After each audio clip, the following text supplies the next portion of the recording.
आपल्या महाराष्ट्रीयन ब्रेकफास्टमध्ये रवा व पोहे ह्या दोन पदार्थांना विशेष महत्त्व आहे। हे दोन्ही पदार्थ सहज उपलब्ध असणारे, पचायला हलके असणारे आणि कमी वेळात तयार होणारे असल्यामुळे महाराष्ट्रीयन स्वयंपाकात मोठ्या प्रमाणावर वापरले जातात। पण रोज रोज तेच पोहे उपमा खाऊन सगळ्यांनाच कंटाळा आलेला असतो। पण आजच्या धावपळीच्या जीवनात हेल्दी आणि झटपट होणारा नाश्ता खूप महत्त्वाचा आहे। असाच एका पौष्टिक पदार्थाचे नाव म्हणजे मखाना उत्तप्पा। आणि मग काय, रवा पोहे आणि मखाना या तिघांच्याही युतीने बनवला आजचा हेल्दी ब्रेकफास्ट। रवा पोहे आणि मखाण्यांना एकत्र मिक्सरमध्ये टाकलं, त्याचबरोबर दही, पाणी, आलं आणि मिरचीही टाकली। इडलीच्या बॅटरसारखीच कन्सिस्टन्सी ठेवलेली आहे। एकीकडे पॅन गरम करून घेतलं, थोडं तेल पसरवून घेतलं आणि पळी बॅटर चारही खानांमध्ये टाकून घेतलं।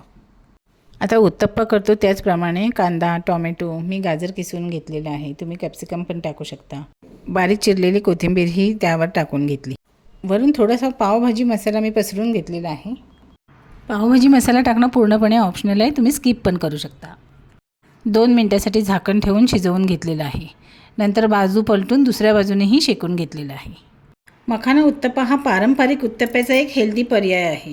यात तेलाचे प्रमाण कमी असते आणि पोट भरून ठेवणारा हा पदार्थ लहान मुलांपासून वृद्धांपर्यंत सर्वांना योग्य आहे।